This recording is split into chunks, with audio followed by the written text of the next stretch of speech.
If I was going to sum up our sermon today, it's this. God will make all things beautiful through the hope and comfort of Jesus Christ. Right? So we've had a couple of weeks of just kind of brutal texts, right? Trying to understand what Solomon is writing to us in Ecclesiastes, writing to his people and us also, right? We first observed that everything is meaningless. Everything is vapor apart from knowing Jesus Christ. And then we took some time to observe Solomon's social project, right? He did an experiment, and we came to the conclusion that satisfaction and contentment can only be found in Jesus Christ, and they are gifts from God. It's been some heavy stuff, right? Hard. I walked away last week heavy and burdened, only to find out that I was feeling conviction for my own desire to find satisfaction in places other than Jesus. But one of the things that we see in this book is that before we can have good news, the good news of the gospel, first we need to understand that there's bad news. We don't live in a happy world. Any happiness are fleeting moments between what is strife and difficulty. However, we have reason to take this moment and be encouraged because the bad news gives way to good. That God has made a way and an atonement for our sin so that we no longer have to be his enemies, but we can instead be his children. So as we approach our passage, I kind of want you to think about this. Life is a series of moments.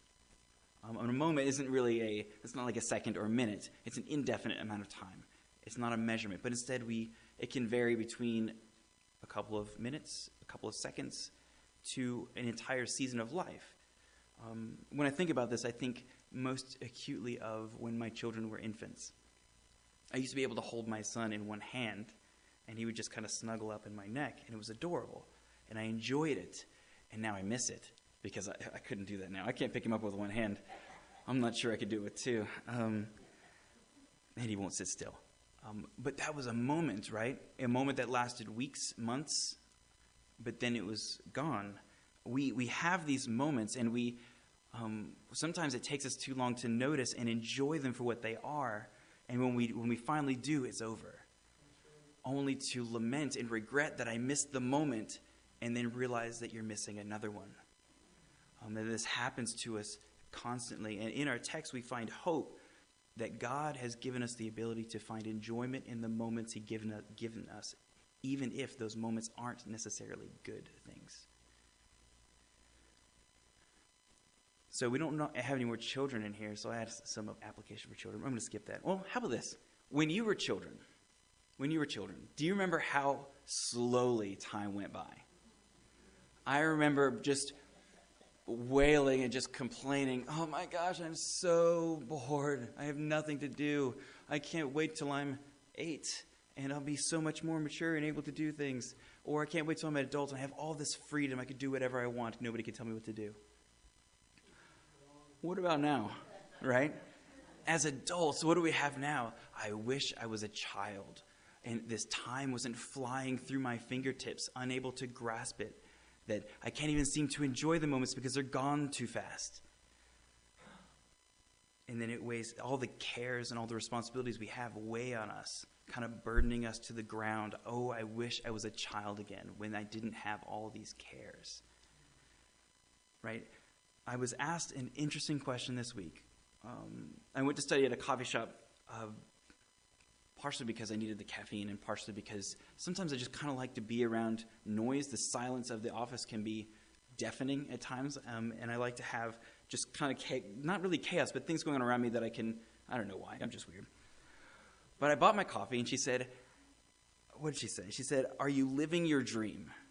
Specifically, are you living your dream? And I just kind of stared at her like, in a classic kind of me sort of overthinking. I was like, my dream?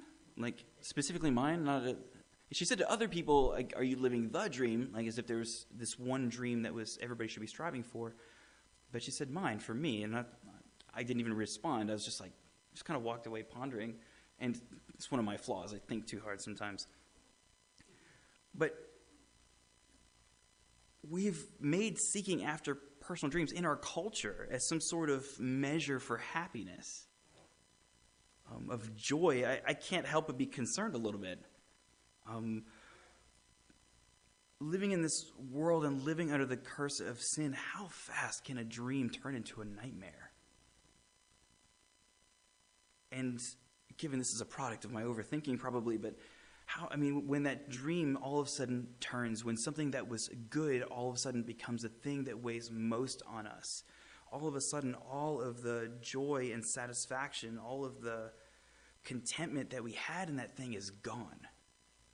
And we realize that dream that we thought was so important turns out to be exactly what it was all along, a dream. And for those who believe in Jesus, our passage today in the New Testament offers a little bit of hope in regards to this, because this is a reality for all of us. I understand we want to have a happy text for a change. We want to think positively for a change, but sometimes the positivity comes from understanding why this negative thing exists and how it can be good for us. So God will make all things beautiful through the hope and comfort of Jesus Christ. So let's begin. I'm going to read through verses 1 through 8 again, if you'd like to look with me.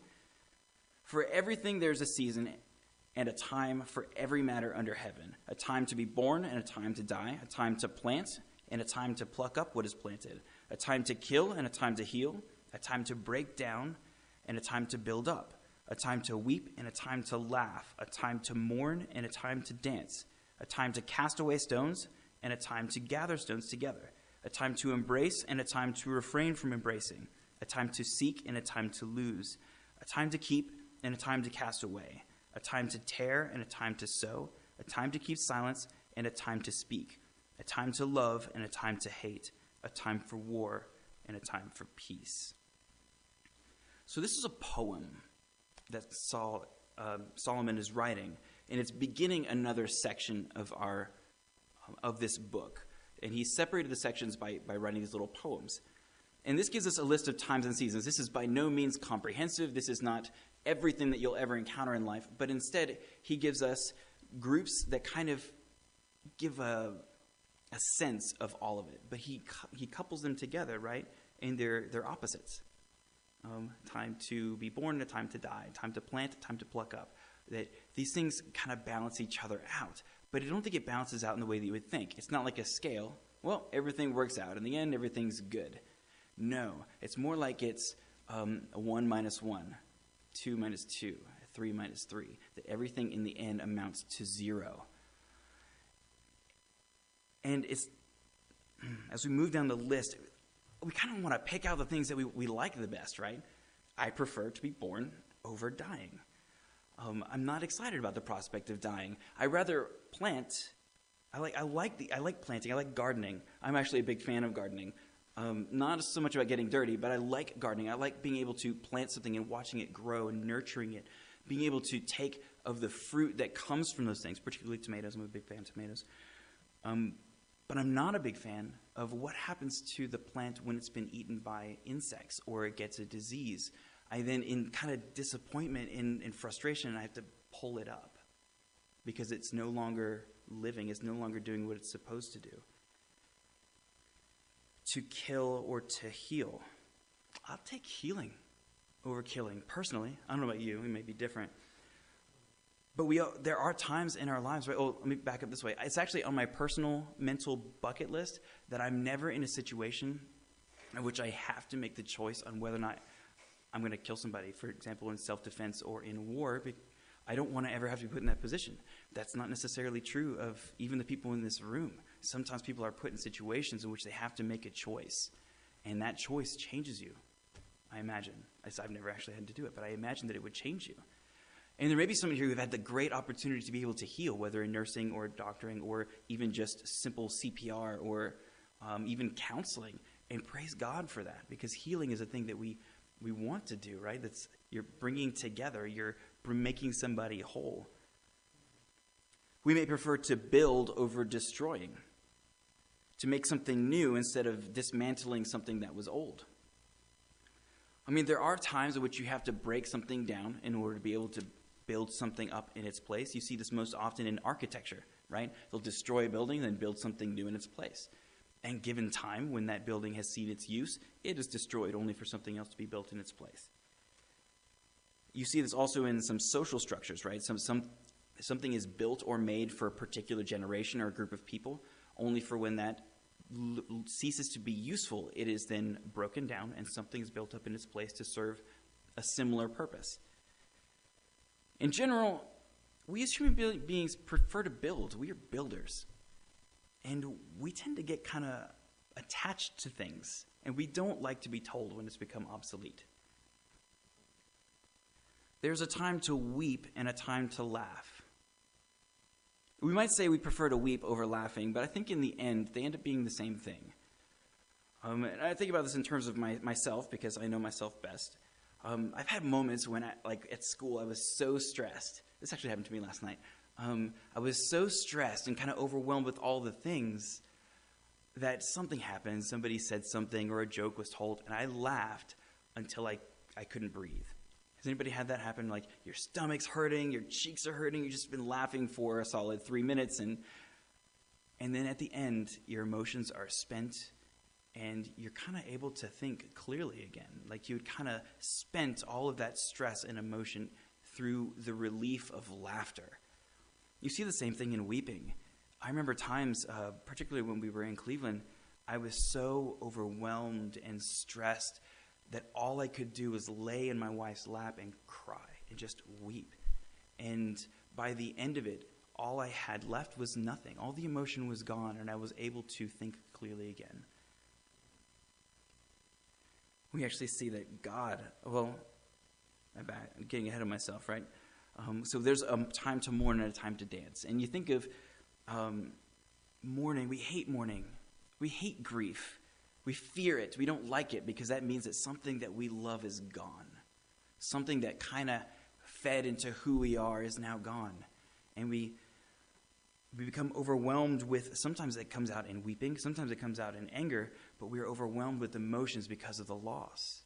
And we fear that. We actually see that even God mourns. I was reading in Matthew 27, starting around verse 45. It says, this is when Jesus is being crucified. It says that the whole land became covered in darkness from noon until 3. Typically, the land isn't dark between noon and 3. The curtain in the temple was torn in half from top to bottom. The earth shook and the rocks split. The tombs opened and people got out of the tombs and walked around. God was in mourning for the death of his son, even knowing that he was doing it for our good. In contrast, we have dancing, right? We have mourning and you have dancing. And we as Baptists, we don't really like talking about dancing historically. But I love dancing. It's a posture of celebration. Particularly, I think about it in terms of weddings.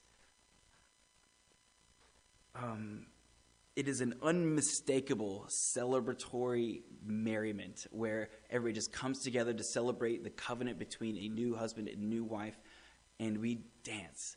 I'm a terrible dancer, but I love dancing at weddings. It reminds us of the great covenant that's existed since the beginning of creation.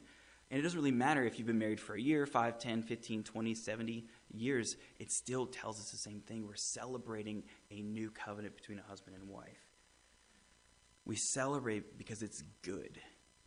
We mourn because it's bad.